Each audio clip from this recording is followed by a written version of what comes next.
Lucky Lefty Podcast. Happy New Year, everybody. We are brought to you by Anora Whiskey. AnoraWhiskey.com. It is that premium American whiskey, AnoraWhiskey.com. I'm ready to come up out of this itchy turtleneck left. That's right. Right. I had to go to a homegoing service. You know how we do it. We can be a little elongated. A little lengthy. a little lengthy, especially eulogy. You know what I'm saying? Yeah. But courtesy of Bleav Network, presented by FanDuel. You gotta throw some of that Bears playoff gear on. Oh man, FanDuel.com and TikTok, Twitter, X, Instagram at Lucky Lefty Pod. Subscribe on YouTube. Make sure you hit the thumbs up button. Leave your comments, questions. We indeed respond to all. And if you want to partake of a drink, make sure you do it responsibly. Let's get it, love.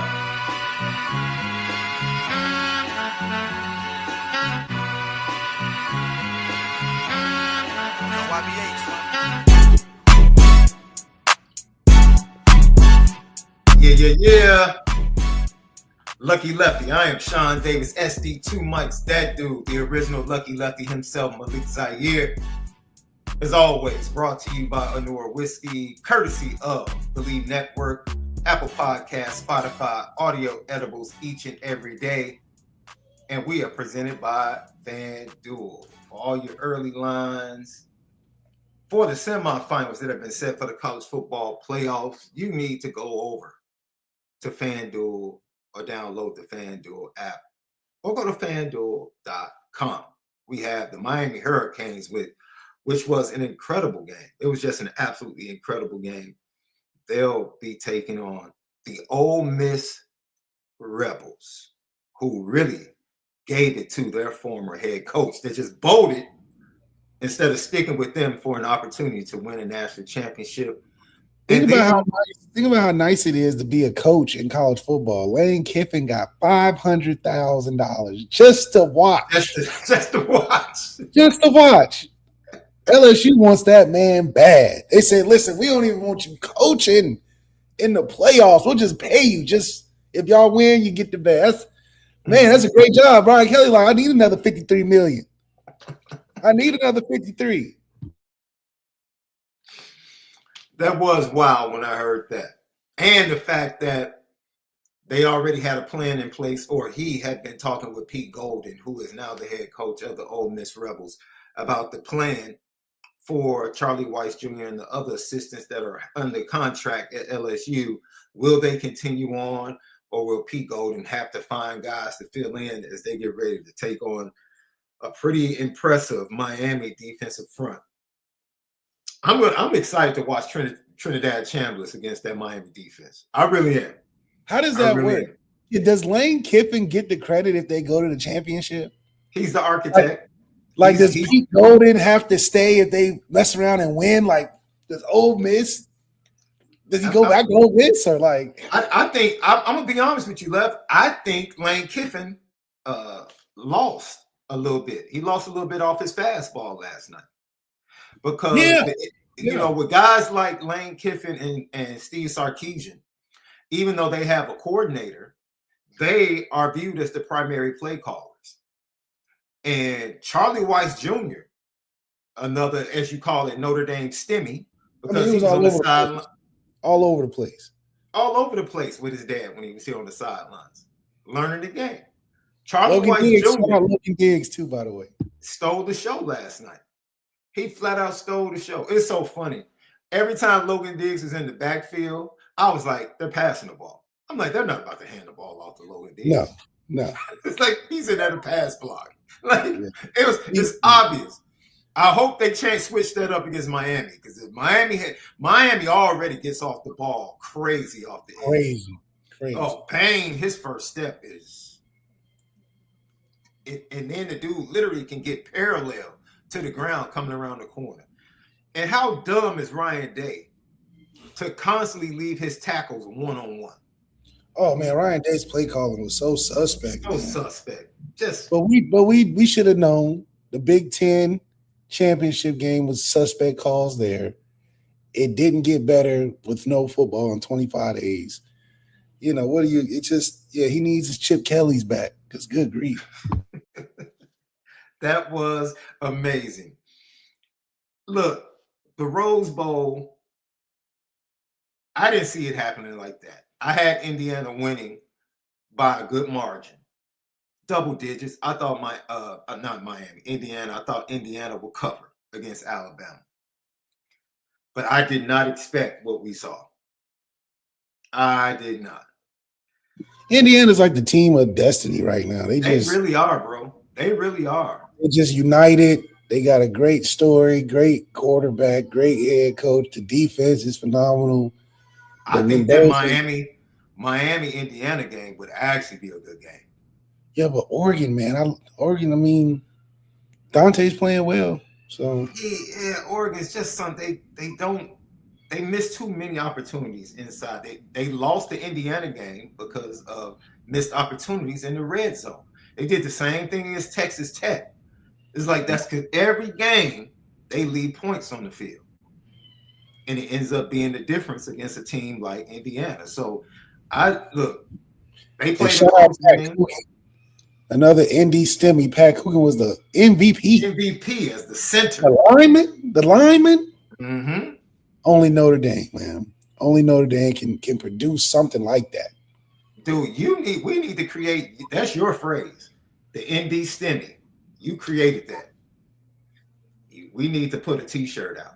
My goodness. It was all over the place. We're so in the playoffs and not in the playoffs. Everybody's still talking about us. Man, this would look different if Notre Dame was in there. Notre Dame would beat all four of these teams. Notre Dame could stop Indiana. Notre Dame is, my goodness, guys. We know. We know. That's all I'm saying. We understand. That's why we thought we were doing the right thing. We always knew. It is interesting to see how Notre Dame is just heavily influenced in all the media stories. Yeah. For the teams that they just can't talk about enough. Well, Trinidad Chambliss is the story right now because that's the hottest thing smoking. I think he looks really good. Trent and Gunner were balling last night, though. Gunner looked good too, yeah. Both the quarterbacks were balling last night. I think the big mistake was Kirby flinched. He flinched when he flinched. Yeah. He should have just put the ball away. Just punt it away. Or just go for it, man. You try to you can't jock another man's move like that in a crunch time. That's exactly what he tried to do. Yeah, in the crunch time. He was jacking for beats like Ice Cube. Yes, he was. You really jack. You can't in the biggest moment. You gonna jack our biggest moment from last year. That's corny. The football guys don't respect that. That's why Kirstenetti's face was like, man, you don't think I watched the film last year? You don't think you gonna pull that versus me? Come on, man. Kirby needs to know better and to have such lack of creativity. You could have did anything. But you tried to pull our move? Come on, man. I just thought that's how I knew they was gonna lose. Lucky Lefty podcast. So it's a lot to get to. Notre Dame hires a brand new defensive line coach. Of course, that move was connected to the promotion, as it's been reported by Notre Dame, in a sense of Al Washington, defensive line coach, to linebacker coach. He coached linebacker at his previous stop at Ohio State. And the linebacker position, from a coaching standpoint, is considered a quicker path to becoming a head coach, either on the college level or ascending to a DC job on the college or NFL level. So that's a way to look at that. Then they hired Charlie Partridge, who is currently the defensive line coach for the Indianapolis Colts. And I put in a couple of calls. Of course, I talked to Howard Griffith, and he spent time at Wisconsin. He was also spent time with Chris Ash. Of course, relationship with Chris Ash. He was the head coach of Florida Atlantic from 2014 through 2016. Spent time as the assistant head coach and co-DC and defensive line coach at Wisconsin. Yep. In 2011 and 12, he was also there as the special teams coordinator, D-line coach from 2009 to 2010. He had 2 stints at Pitt, 2000 through 2007.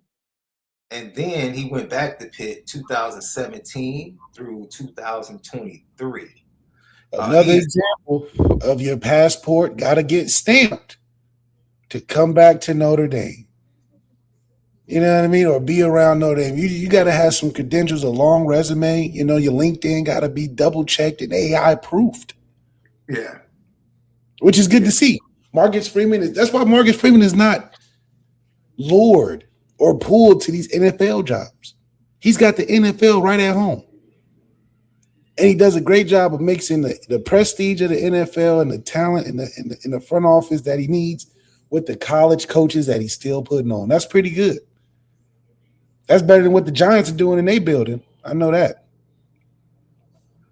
Maybe not the Bears, though. The Bears, Ryan Poles done figured it out for you, SD. Ryan Poles looking like GM of the year. Hey, man, we're just trying to get that number 2 seed, baby. Just all. We can get that number 2 seed. We can get the number 2 seed. We'll be all good. We'll be good. We'll be good. That's all. Hey, we cooking with grease right now. Y'all might have to step back to us now. People didn't even expect us to be in the playoffs. So whoa. You didn't expect Jacksonville to be in the playoffs. We talked about that, remember? Oh, boy. They got that Patrick Mahomes stimmy. That Monday night win put them over the top. You know it did. It started the train. You know it did. You know it did.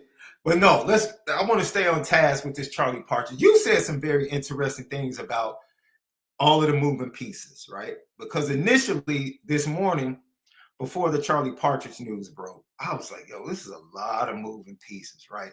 Especially with all of the people jumping in the portal, all the players jumping in the portal. Max Bullock gone to Michigan State. Al Washington moved to coach linebackers. Like, yo, what the heck is going on? How did you feel like before the Partridge news and then after the Charlie? Because you were really happy with the announcement of Charlie Partridge as the defensive line coach. Yeah, I think it's just because we really missed that personality or edge from our head coach. Because honestly, we have stacked the D-line with enough talent to be more productive than what it's been.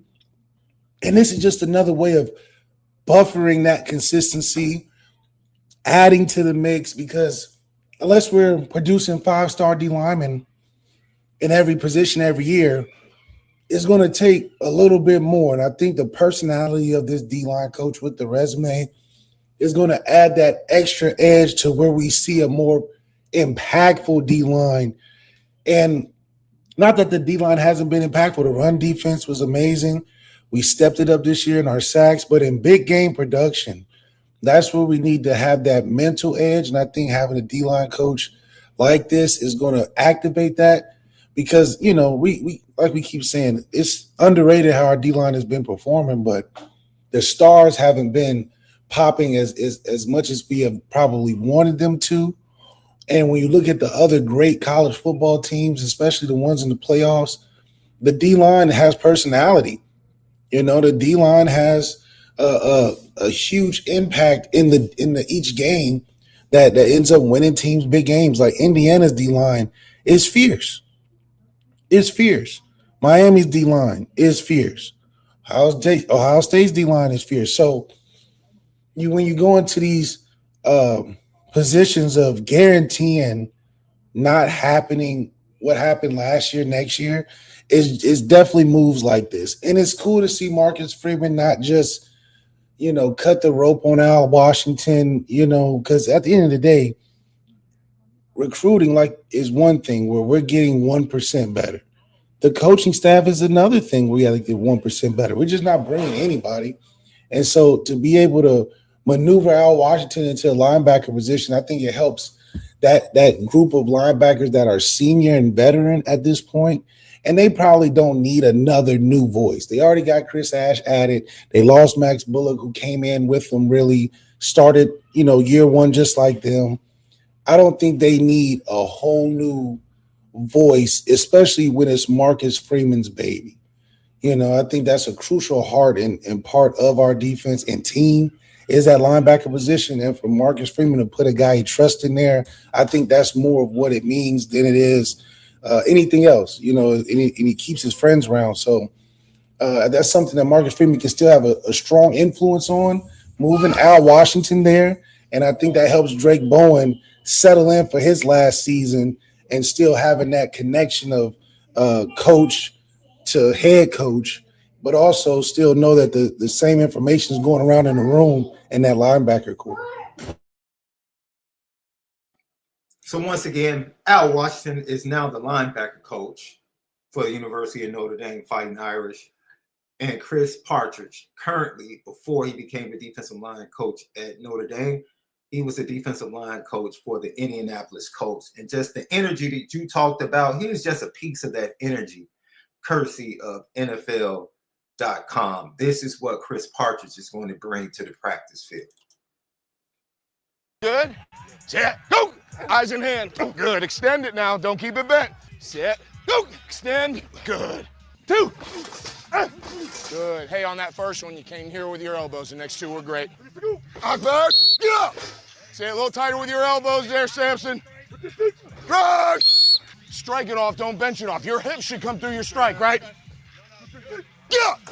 Nice. That's it, Grove. You've been striking trees in Georgia. Good. Very nice. Hey, that's really good, man. Looks like we just came out of spring. Stay on the same side. Now it's pass. Yep, so we're working here and turn. Your finish is back through this line. You got me, Grove? Set. Yep. Come on. Good, good. Nice reach. Violent, violent. Eyes up. Lock. Set. Good. Lock. Through. Good, good, good. Set. Lock. Through. Reach. Reach, Eric. Reach. Lock. The one thing he said right there that stood out for me is he said the word violent. When I heard him say violent, I said, okay. That's what I want to see, because the teams that you mentioned, their defensive lines play with urgency and they play violently. And they don't do it the same way. Indiana does it a different way and they're coached a different way than, say, Ohio State and Miami. So it's different ways, so many different ways to skin a cat. Yeah. And I think with this hire, the energy talking about, the fresh voice, the attention to detail, talking about not just using your hands, but your power and your thrust comes from your hips. You should feel it up through your hips, through your arms, just attention to detail. I absolutely love that. Attention to detail for sure. Because, as you can tell, for a guy like Bryce Young, it'll be great in a position like that, learning from a guy like this, on top of the fact of the example of he's with his professional D lineman guys getting paid, and even the little remarks of, hey, 2 of the 3 were good, but your elbows got to be more inside.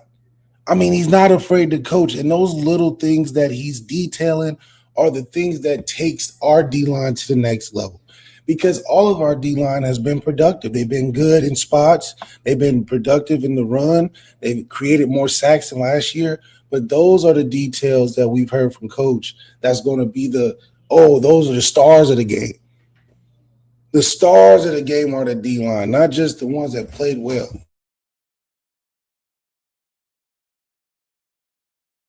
Now, let's get into, because I see the question, we can get into it. GTV question. I appreciate you, ND Milton fan. Hope you and your family had a great holiday.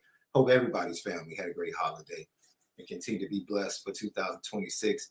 Is Washington moving to linebacker coach considered a step down? Now, I'm going to lead this and throw this hoop up to you, Love. Already talked about when it comes to linebacker coaching, since if you can coach linebackers, which are pretty much the quarterbacks of the defense, that's considered a quicker path to other things you might want to do, which are promotions to defensive coordinator or NFL positions. So from that standpoint, no. When it comes to his life and his aspirations and what he wants to do into coaching, no, it's not a step back. It's not a demotion. No. What I think we really need to look at is that Chris Partridge has a long-standing relationship with Chris Ash and has worked with him at several spots. Look at that. So now I'll be petty a little bit, and then I'll let you take control. Thank you for the super chat. We'll get to it in a minute. If you have a super chat, put it in. Another GTB question, we're here for you. You talked about it, Left. For the first time, the run defense continues to get better over the last 2 seasons. That's one thing about the numbers you cannot debate. The numbers bear that out. I think we both felt like the pass rush with the 4, just the front 4, was a bit underwhelming. It hurt you in the national championship game against Ohio State. It hurt you to begin the season against Texas A&M and Miami. But really what the issue is, and this is what scares me, Left, the only thing that scares me about this move is not the hire in particular and whether or not he can coach. And I don't know if anybody else has mentioned this. If this hire is to complement or make better or improve what Notre Dame was able to do defensively the second half of the season, I am head over heels about the hire. I like the hire, but I'm head over heels.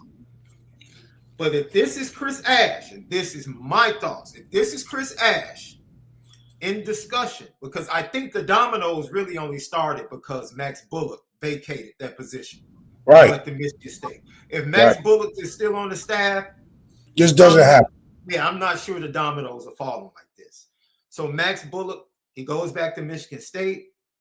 Linebacker coach position is open. Then I believe conversations begin to take place between Freeman, Chris Ash, because he should have a conversation or some say-so in the assistant coaches as the DC. Why not? He should be part of that discussion. Yeah. However, and I'll leave this to you, if this is Chris Ash wanting to depend on the front 4 and go back to what we saw to start the season with passive zone defenses and just thinking changing the coach is going to improve the pressure with the front 4 and going away from the personality of the players that he has, now I take issue. Now I take issue. If Notre Dame is going to continue to be the aggressive defense that we saw the second half of the season with the improved pass rush to complement and to say we're still going to be aggressive, play man-to-man, come after you, we're going to come after you whether it's 4, 5, 6, doesn't matter. We're going to get to the quarterback and pressure the quarterback regardless of how many people we send. I'm all for that. But if we come out next year and it's a bunch of zone, I'm going to be a little bit upset. I'm going to keep it a buck with you, bro. I'm going to be a little bit upset. But we'll see, because we know that's his MO. That's Chris Ash's MO. And whoever had to sit down, whether it's collectively or face-to-face, one-on-one, something changed and shifted. And Notre Dame started to look a lot more like the aggressive defense they were the previous season. So that's the only hang-up I have about this hire. That's the only hang-up I have left. Go ahead. Yeah, and I mean, that's a good concern. I think he sat down with Chris Ash and in terms of making the defense better. There was a trade for trade. I think Marcus Freeman wanted to maintain a strong hold somewhat on his staff, but also at the linebacker position. So putting the compromise of having Al Washington move to the linebacker coach, but then allowing Chris Ash to bring in D lineman. Like we said, the first year Chris Ash was in here just taking notes, riding the wave, same terminology, just coaching concepts. But this is the year where, like we said, it's the second, third year he's going to start turning into his idea of what he wants it to be. So that requires not only philosophy, but some guys that have done it.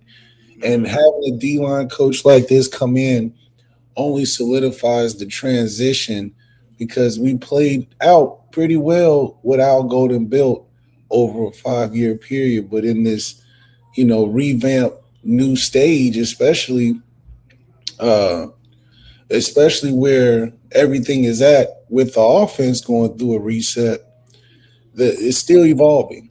We're evolving in the recruiting. The defense is shaping into what Chris Ash and Marcus Freeman are putting together, but you're also maintaining that's familiar voice in the linebacker room with Marcus Freeman and Al Golden for a guy like Drake Bowen, who I still believe is the head of the defense.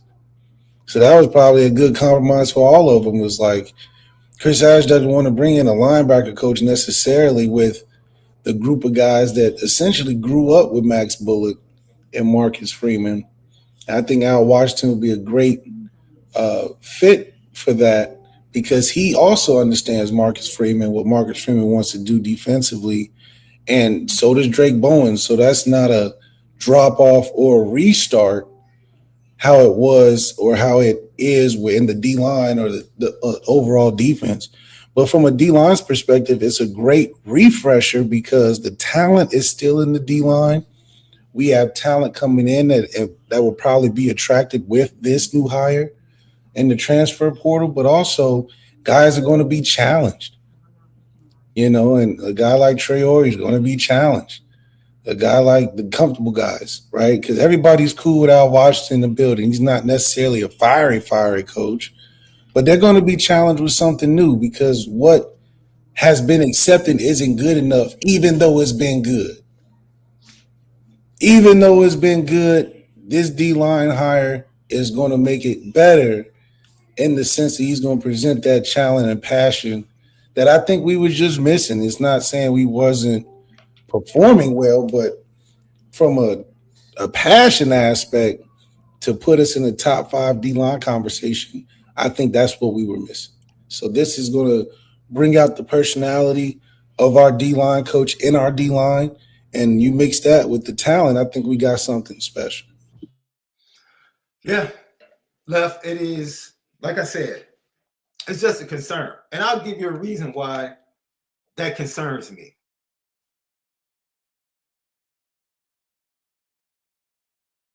He stood before the media talking about Chris Ash and literally said, "We're not going to change anything. This is not my defense. This is Notre Dame's defense."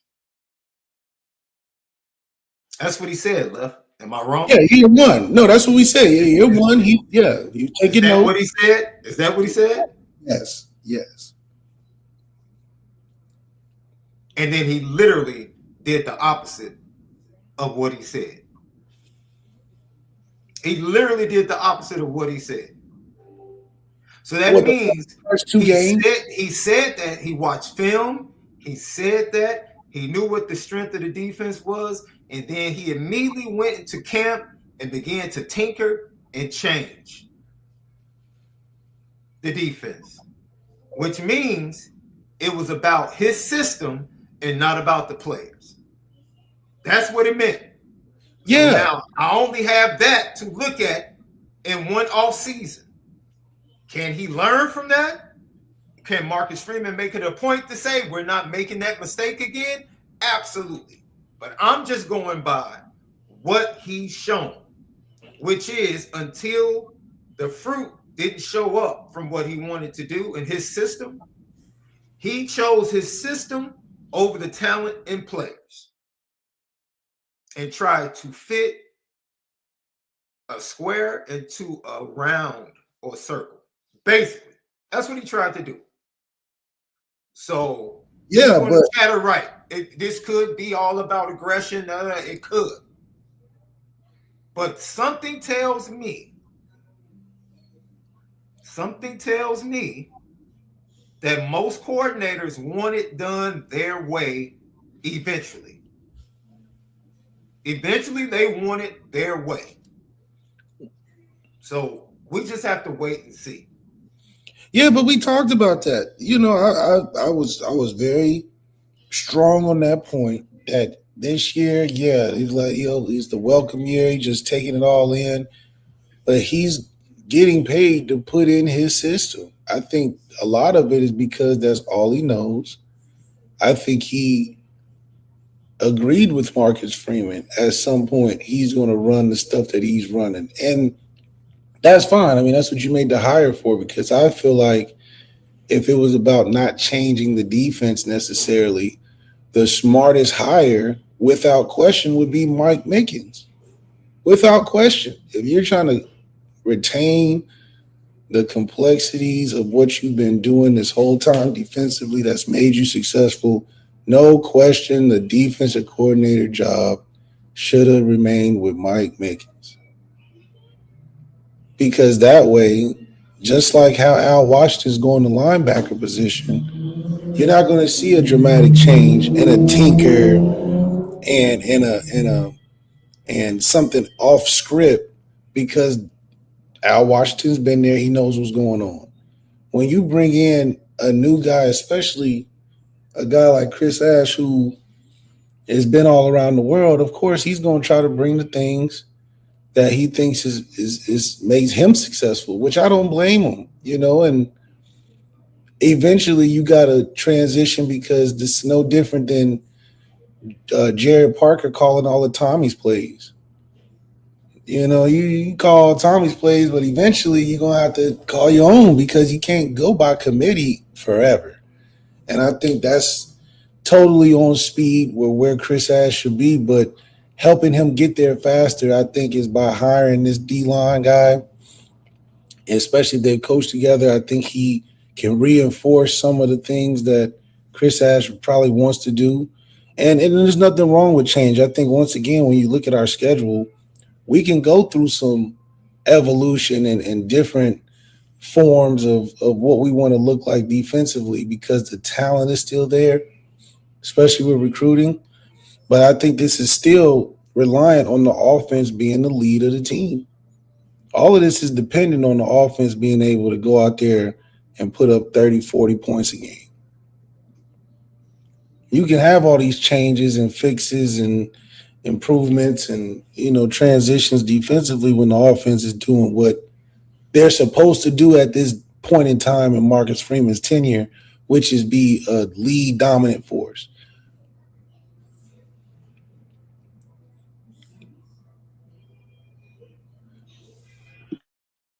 Let's get to the super chat. Shaun and Malik, I love seeing y'all spend it different. Happy New Year. Same to you, D. Morgan. CN, maybe Joey McGuire and Lincoln Riley should have kept Notre Dame's name out of their mouth and focused on winning their bowl games. Go Irish 2026. Yeah. I think we said when we were talking about, remember everybody was talking about we were running for BYU. Yeah. And I was like, Texas Tech is not that good. Like, we literally said it. Like, dude, okay, they're undefeated, but the Big 12 is flawed. It's really trash. BYU isn't good. Heck, the game that they lost in the Big 12 championship game was like a one-score game late in the third quarter, and then all of a sudden a couple of mistakes in Texas Tech, whose offense and quarterback, we said Baron Morton was bad. We said that. We were like, dude, Texas Tech's quarterback might be the worst quarterback in the playoffs. He literally might have been the worst quarterback in the playoffs. Easily. Maybe. No. Mateer's better. I would take Mateer over him. Because Mateer can run over people. Absolutely. Easily the worst quarterback. And he was fine. Out of the Power 5 teams. Now, I'm not talking about the JMU. Well, the JMU quarterback might be better than him, to keep it a buck. Yeah. I mean, it's Joey McGuire. Look, I understand. Look, I'm gonna be empathetic to his plight. He's trying to really pub up his conference, try to get 2 teams in the playoffs. He was trying to really make a statement for BYU. I get it. But yeah, he was barking up the wrong tree. He was definitely barking up the wrong tree. So, D-Mom, Mr. Food Lover, can y'all speak to the Nick Marsh situation? You know what? When we transition, we'll get to that. El Nino Brown, 1021. So why isn't Coach Freeman pulling the trigger on promoting Mickens? What's taking him so long? Is it Notre Dame administration or something else holding Mickens back? I don't think there's really any of that. I don't think it's that deep. I don't think it's deep at all. I just think he like where he's at, maybe. I don't think I think it's about Marcus Freeman and where he sees the program. I think that Mike Mickens has had probably good opportunities other places. He just chose to stay, honestly. Yeah, he's definitely had opportunities. I think that's fair. That's fair, Left. That's fair. Yeah. I think you can leave it at that. Lucky Lefty Podcast. Go to FanDuel.com. You get all your CFP semifinals lines, prop bets, and much more. Don't forget the last week of NFL. Some very decisive games when it comes to the seeding in the playoffs. You have the big game tomorrow night with the Seahawks and the 49ers. If the 49ers win, they get to stay home because the Super Bowl will be played in their stadium. So they get nothing but home games all the way through the playoffs. That's actually incredible. That would be dope. That would be incredible. You can get the line for that, NFL, and the CFP semifinals and much more over at FanDuel, FanDuel.com. Download the FanDuel app. So Notre Dame has already set up visits for early next week for 3 major targets, and I believe there are going to be some other targets. I do believe that David Alano, who is all Big Ten place kicker from Illinois who jumped in the portal, makes 86% of his kicks. He had 2 game winners this year. I believe he had another game-winning walk-off field goal last year. He has a long of 58 in his career, and he's pretty accurate. And the thing I like about him, he's used to kicking in the Midwest. Notre Dame recently has gone and gotten guys that have kicked in the Southeast and kicked in warmer climates. David Alano has kicked in snowstorms in the Midwest. So he made the game winner against USC, sent them bums back to the West Coast with an L on their forehead. So yeah, we just got to be regionally smart when you're recruiting quarterbacks and kickers, man. Apparently not with punters, but with kickers and quarterbacks, be regionally smart, man. Yeah, I'd get a little soccer player from down the street. But yeah, that matters a lot, I just like to say the 2 best place kickers on the portal market are from the Chicago area. I just want to put that out there. Interesting. Yeah, no, they just know how to kick in cold weather. And I told you about the kid I saw, the kid Darian Prescott's, not Darian Prescott's teammate. When I went to watch Darian Prescott, I told you about a place kicker that was kicking the ball like 50 yards in cold weather that night when they were warming up. And I was like, yo. Warming up. Yeah, we need to look out for this kid. So I'm saying the 49ers always pick up the Chicago Bears place kicker. It's almost like when the Bears get rid of their place kicker, the 49ers pick them up. Because they know, hey, if they could kick in Chicago, they could kick out here in this good weather. That's just your next job. Man, absolutely. It's crazy. They get Robbie Gold, now Pinero, and then they got the kid that eventually they cut, the kid that kicked for Michigan during the national championship year. Oh, yeah. Who have been kicking in the Midwest in the Big Ten. So, Joan, let's talk about Jontez Williams. He's an elite cornerback from Iowa State. He'll be coming in for a visit early next week. 86.0 PPF coverage grade in 2000. And last year, he had 4 interceptions. And I think a man like this is definitely somebody you go and get for nickel, or somebody that has the versatility to play nickel or to play either position if injuries take place, whether it's boundary or field. It's a great pickup. Great pickup. All Big 12 lockdown corner, considered a lockdown corner for the Cyclones. There we go. And so you add him to the secondary, that would be an absolutely fantastic. Once again, he'll be coming in for a visit. Xavier Gill, defensive tackle from East Penn State, jumped in the portal. Had a couple of great games. Sitting around a good 80.3 PPF grade overall, a 2025 season. His best game was against Nebraska, where he put up an 85.4 defensive grade. And then Nevada, he played a great game with an 80.7 defensive grade for the Nittany Lions. It's a pretty decent pass rusher. He played 409 snaps this year. 409 snaps. So He's available. Yeah, he's available. And he's known for, putting pressure, getting into the backfield, making plays, tackles for loss, things of that nature. So, yeah. Nick Marsh. This is whom everybody else is There's so much around his name, right? It was Notre Dame, LSU. Now it's Notre Dame and Indiana. He has 2 visits set up. He'll be going to Indiana first this weekend, and then he'll be arriving in South Bend for a 2-day visit with the Fighting Irish, according to reports. And he started a little bit of hubbub on social media amongst Notre Dame media, because I guess somebody reported that he was on campus today.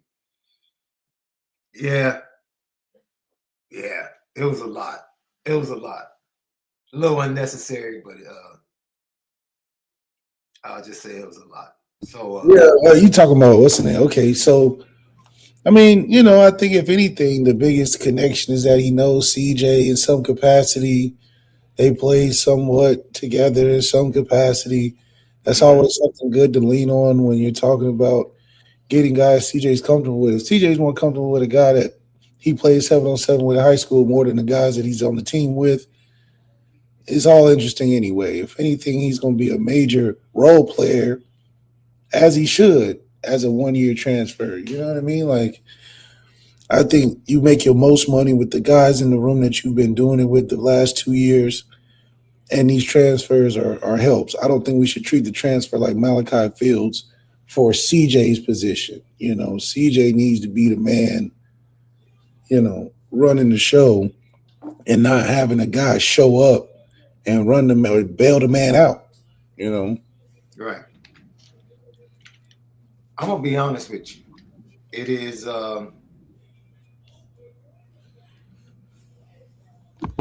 it's one of those things where I really believe that this young man, because of the relationship that you talked about, I really do believe that if it's going to be if he wants to be that guy,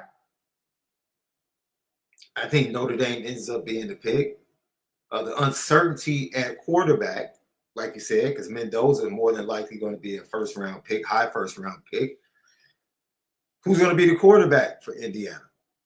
And the relationship, like you said, with CJ Carr probably honestly puts Notre Dame in a really good position with the young man because of the comfortability. And they're going to throw the ball next year. They're going to throw the ball more than they threw it this year, in my opinion. With CJ Carr in his second year, they're still going to be based upon the offensive line. They're still going to run the ball when necessary. And I mean, the schedule, they should be able to run the ball on just about everybody they face. So, D-Mom, Mr. Food Lover, he asked this question: can y'all speak to Nick Marsh's situation? Word has it, him and CJ have a pass, both from Michigan, and they played together 7-on-7 in Ohio. Nick is down to Indiana and Notre Dame. That's right. That's literally what were you just getting at? Left, you explained it perfectly. Yeah, the easiest way to think about it is he knows CJ something to rely on, and then like you said, Mendoza's leaving, so who knows what Indiana's putting at quarterback next year? That's not something I'd count on. Yeah. Plus, Marsh has played in the Big Ten. You know what's going on teams and who's who and what's what. And I don't know how much a team that has a Heisman quarterback leaving can keep trending upwards. Yeah. Those are 3 big visits, though. That's the way to start, right? After losing Armel Mukam, Josh Burnham, Creed Thomas jumped into the portal a little bit earlier. Al Washington has moved to linebacker coach. I think it's safe to say, even if Burgess Jr. and Cole Mullins, Sevillano, Elijah Hughes, and then the 2 youngsters you have coming in, Jason Onye, which I just saw that Trinidad Chambliss, his request for another year, the medical red shirt, probably is going to be turned away. So he might end up having to go into the NFL draft. Jason Onye coming back is probably really slim. I mean, it would be a great surprise. I wouldn't be mad if Notre Dame went and got 3. Matter of fact, I'll keep it a buck. I wouldn't be mad if Notre Dame got 2 interior guys in the portal and 1 edge rusher in the portal. Because the interesting question is, you have a new D-line coach coming in. What is his plan for Bryce Young? How does he end up viewing Bryce Young? Right. Does he view Bryce Young as an edge rusher? And if he does view him as an edge rusher, does he tell him, hey, you need to drop 15 to 20? Like, dude, you're going to bulk up and play inside, or you're going to have to slim down and get quicker and play outside. Yeah, but that also goes back to he needs a role and a plan specifically. Like you said, he's been up and down, hand up, hand down, special teams. He's been kind of all over.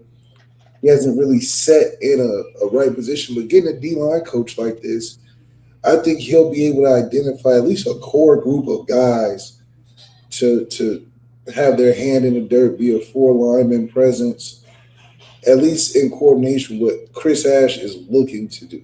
Right? Yeah, absolutely. And I think that's something that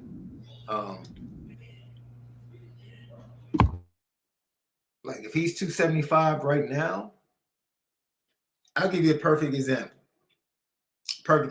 This time last year, people were calling Reuben Bain Jr. a bust. They were calling him a bust.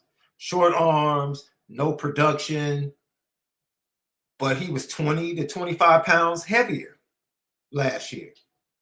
He was playing at that tweener weight because they told me he had to bulk up.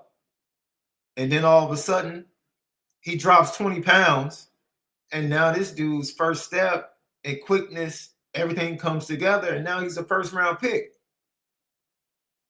So that tweener weight is dangerous, man. It's dangerous. So maybe that kid needs to just get down in the 260s or bulk up and... Or maybe Al Washington takes him the linebacker. He's not playing. What? Like Al Washington. Man, they would dismiss Al Washington if he ever brought that up at the table. No. I mean, if anything, what is Bryce's dad think? I feel like we should take his advice. I mean, you know. I would ask his dad for what you think he looked good at. You the first rounder. Hall of Famer, you didn't, Yeah. That's your son. You know your son's size. What size you need to play at? If I'm Marcus Freeman, why not? It's NFLU. I'm asking all the dads about their son. Devin Fitzgerald. What's Larry? What size for right. like? Yeah, I mean, what route he good at? How do we unlock some of them genetics you got in there? You know? You got a whole NFL library.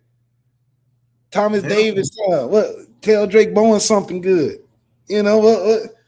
I mean, why not?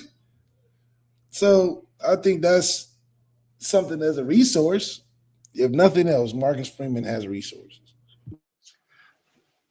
And maybe he just needs, at his size, maybe he just needs, we've talked about it.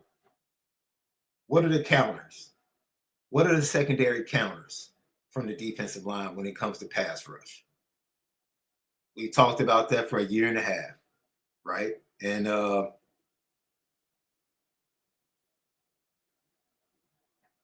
we'll see. Bryce's best thing is that he has a motor. So chasing the football is just, I think his hand in the dirt is the best thing for him. Well, he has what you can't teach, bro. Size, speed, length. Like those are things that you're just blessed with, right? Year 3, he needs a Drake Bowen solidified role. Yeah. And I think that because he got all these qualities, having a D-line coach that's been around other guys like that, I'm sure he'll probably be like, his suggestion is, I want the kid. You know, if he picking out which ones he want to start with, he probably like, well, what's Bryce looking like? I think I'll put my hands on him, you know. But we'll see. Yeah, so right now, Notre Dame is going to be in on Mateen Ibarogba, the defensive tackle from Wake Forest, is ranked 4th in the transfer portal, the 4th best option in the transfer portal, 6'3", 296. He's a redshirt junior. Notre Dame's in on him. I really like Coy Parrish. I do, man. I know Notre Dame doesn't need help in the secondary, but Coy Parrish is a heck of an athlete out of sophomore out of Minnesota. He really is. And then Nick Marsh is ranked 12th. He's ranked 12th out of Michigan State, has 2 years. If they can get him for 2 years, now that's the benefit left. If they get Nick Marsh, they get 2 years. Nick Marsh is 6'3", 203 pounds. Has anybody stayed for 2? Elijah Hughes. They're getting 2 years out of him. I mean, in a receiver position, or well, hopefully he can have a great year and go straight to the league. Right. I'm just saying, like, I don't really see too many 2-year guys coming through Notre Dame. No. Usually that 1 year is either you done or you play well enough you can leave. Mm-hmm. I don't see too many. But I guess that's a positive, right? You know? Yeah, the Reed Harris, a wide receiver from Boston College, that beat Leonard Moore for their touchdown when they played 6'5", 217. He's ranked 17th. We'll see if Notre Dame has interest in him. And there's a sneaky one, Trey White, who's an edge out of San Diego State, redshirt junior. Like I said, I wouldn't be mad going to get somebody with 9.5 sacks, coming off 9.5 sacks and adding them to the room to come off opposite of Boubacar Traore. If indeed Coach Partridge Charlie Partridge is looking at moving Bryce Young to the inside. If that's based upon how he views things, his observations, and like you said, conversations with the young man, conversations with his dad. But this is a must-go year for Bryce Young. Yeah. It's a must-go year. Must-go year. You got to have something. Yeah. At this point, yes. I saw some people ask about Cam Coleman. Look,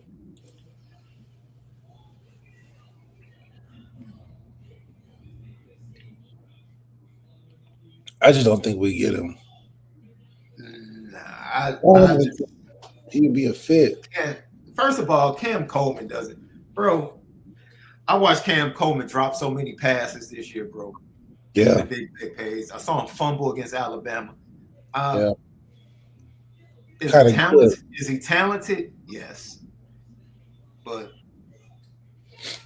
he's kind of like Ryan Williams to me, dude. Just dudes that are talented, but Ryan Williams drops the ball all the time. I don't know what it is. They just waste opportunities to make big plays in games. And I totally understand that he's played with some really bad quarterbacks at all. Really bad quarterbacks. Awful. But he had a catch against Oklahoma early in the year that he should have come down with. And it's just like, nah, I can't. No. Omarion Miller, you can wish, but we ain't gonna pay him what he's looking for, probably. no. So this quarterback market, by the way, and shout out to Kenny Minchie. I got ticked off today. But let me give you this information. Who have I spent the entire season? Trey Taylor. Pitching. What school have I spent the entire season pitching? Kenny Minchie. Illinois, for sure. I literally heard from a very good source that Kenny was interested in Illinois. And they took a pass. I found that out today. When I tell you, I almost threw something through my flat screen left. When I heard the news, I said, you got to be kidding me.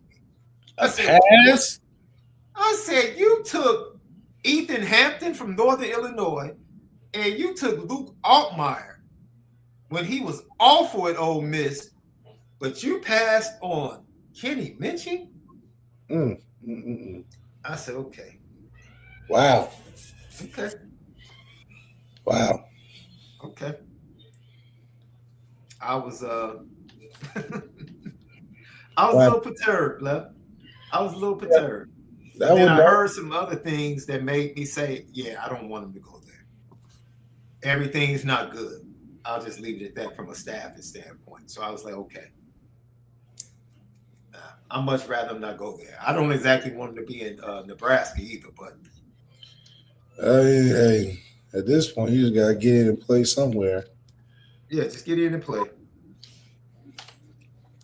Hard to find another school that's gonna treat you like Joe Burrow.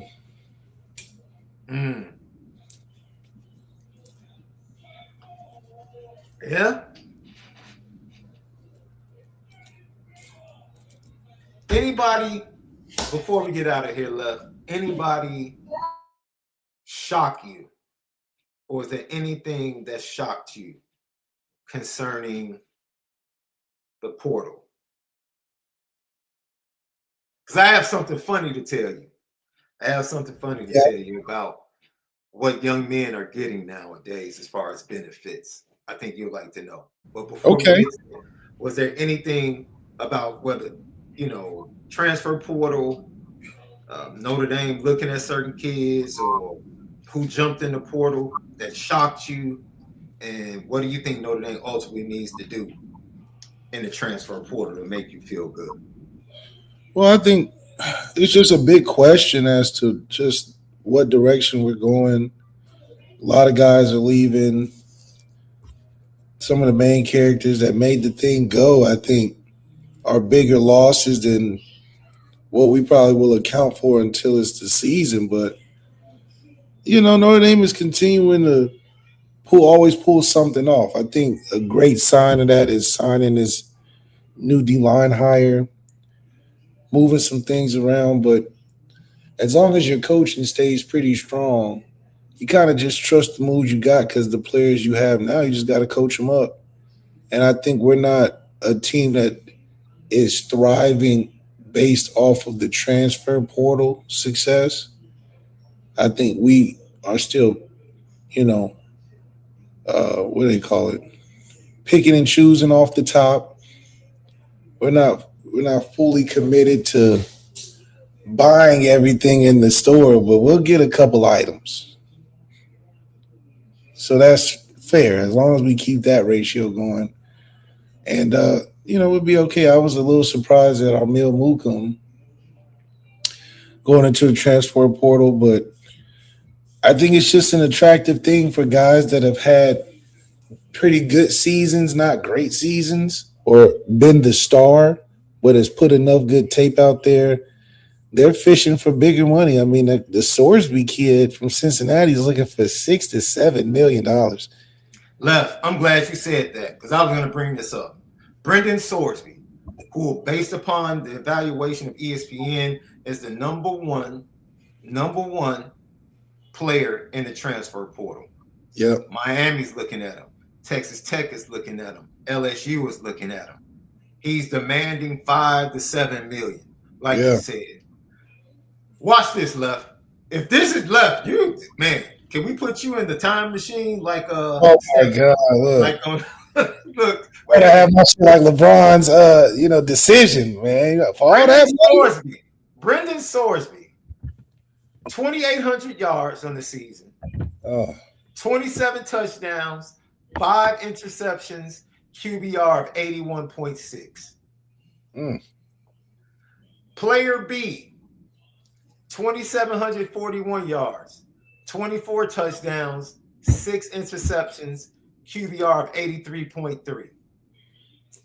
When the number one transfer quarterback isn't better than your current quarterback, Notre Dame fans, by the stats. Yes. Come on, man. CJ Carr is comparable as a first-time starter to Brendan Sorsby. And CJ Carr's not getting what Brendan Sorsby's going to get on the market. No. And he started for 3 seasons. Yeah. And he's getting $5 to $7 million. That's crazy. All for just leaving, not because he won something. That's crazy. Because they're the Big 12 champions. Just because he's leaving. So it's like, I get it. Guys that aren't the stars looking to maybe play a backup role again are like, man, I'll mess around and get top dollar. Pat Coogan getting paid. Paid. I mean, I got a couple bonuses and incentives. They working like real professional contracts. So he probably got an extra $500 for winning the MVP. Well, how does an O lineman win the MVP? Unless it came from Notre Dame. I'm going to keep this anonymous. Okay? I ain't saying no names. You know that segment from R&B Money podcast. That's right. Well, you tell a story, but you just... It's like, I ain't saying no name. Yeah, I ain't saying right. So, this alum of a school has dinner with a current recruit that's going to be going to his former school or the school he played for. And in the conversation, they're talking about the NIL layout and everything that comes with it. So, of course, 6 figures. And this is a high schooler. It's a high schooler.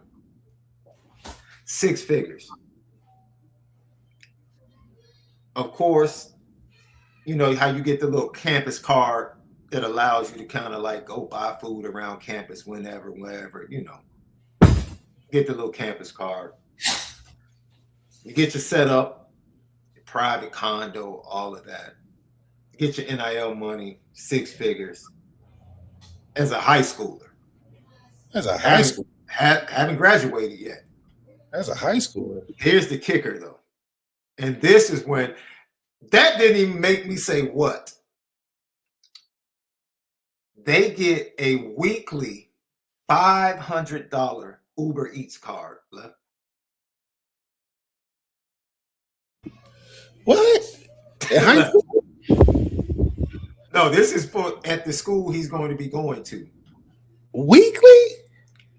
This particular university gives their players a $500 Uber Eats card every week. Weekly? Weekly, Left. Dude, weekly. Do you know the damage? Do you know the damage? The economy will rise for Uber Eats. That must have been a partnership. Because they know what they're doing. Left. Now I'm basing this upon, and it's great cuisine. The cuisine is fire where they're going. Fire. Could you spend $500 in South Bend on Uber Eats? Left. Weekly? Yes. I don't even think you could spend that weekly. Could you? But I'm already eating at school. You get training table all day. Yeah, like you have the card I to buy. I don't know unless I'm like, if I'm one of my teammates, yes, I can easily spend $500 weekly. Easily. if I'm one of my picky eating teammates, for sure. For sure.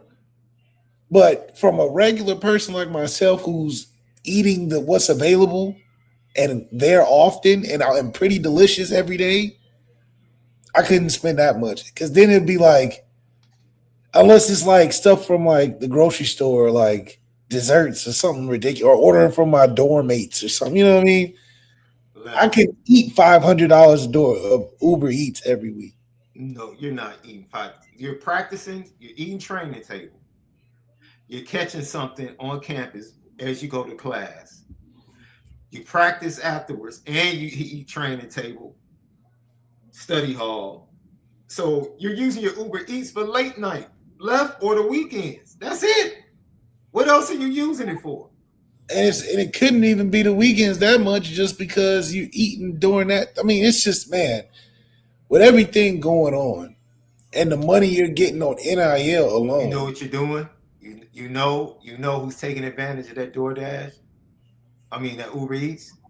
The girlfriends or the girlfriends. The girlfriends. Yep. The girlfriends. Or you never have to pay for a date. The school is paying for all your dates on the weekend. Oh man, I mean the school. I mean, you're already 5-star Michelin restaurants. Yeah, You going to Michelin? It's sweet up in college sports right now. Sweet. Well, I think I can even go back. I done seen a Tarleton 31-year-old playing. He got another year. I can seriously. I got two. I literally have 2 years left. You know, I go to little Sam Houston State, get a little check. It's crazy to think about that. There's 31. Like there's no such thing as your hoop dreams dying anymore. It's literally not. Like you can literally make more money as a college athlete like any other degreed individual at the university. Like it's not even a joke anymore to say you're just a jock at school. It's like I'm gonna be paid right out of school, in school, out of school. Yeah. I'm gonna be set up while you over here job searching. You know, so it's bigger than just I gotta go to the league or I'm not gonna make it. You know, you're gonna have some money longer than 4 years. That's the crazy part. It's this whole like you can get 7 years and stuff, and then on top of that. You got stuff like the girls basketball players getting in-season trades and in-season signings and stuff. How does that even work with classes? They just signing people in season like you can play next week. Like that's that's crazy. Man, look. I don't know where college sports is going outside of just the no rules, man. I mean, it's going to be hard for these high school players. Shoot, because there's 20,000 people in the transfer portal. I mean, it's a lot, not that much, but it's definitely oversaturated. It's a lot more people in the portal than spots open. The money's just too good, man. Yeah. Lucky Lefty Podcast. Subscribe on YouTube. Hit that thumbs up button. It helps with the views. Leave your comments, questions. We respond to all. Thank you for the super chats and GTB questions today. Even after we're done, you can still submit super chats, GTB, because like we said, we respond to all. X, TikTok, Instagram at Lucky Lefty Pod, courtesy of Bleav Network. Apple Podcasts, and Spotify. You can set up for automatic downloads and get the audio edibles each and every day. And then we are presented by FanDuel for your final week of the NFL with big-time matchups that are going to decide the seeding for the wild card round and for the top seed, specifically in the number one seed in the NFC, which could end up putting the 49ers at home for the entirety of the playoffs and even all the way through the Super Bowl. You can get the lines and prop bets for that and the semifinals of the college football playoff next Wednesday. The following Wednesday and Thursday, exclusively over at FanDuel, FanDuel.com. Download the FanDuel app. Great show, Left. Yes, sir. Yes, Happy sir. New Year's to everyone. We appreciate you guys. We'll be back with intel from the visits and other people that Notre Dame are targeting in the transfer portal. Have a great weekend. Have a wonderful new year. Eternal blessings and favor. But most of all, man, I feel great about my Bears. I feel great. But That's most right. of all, make sure that you continue to spin it. Yeah.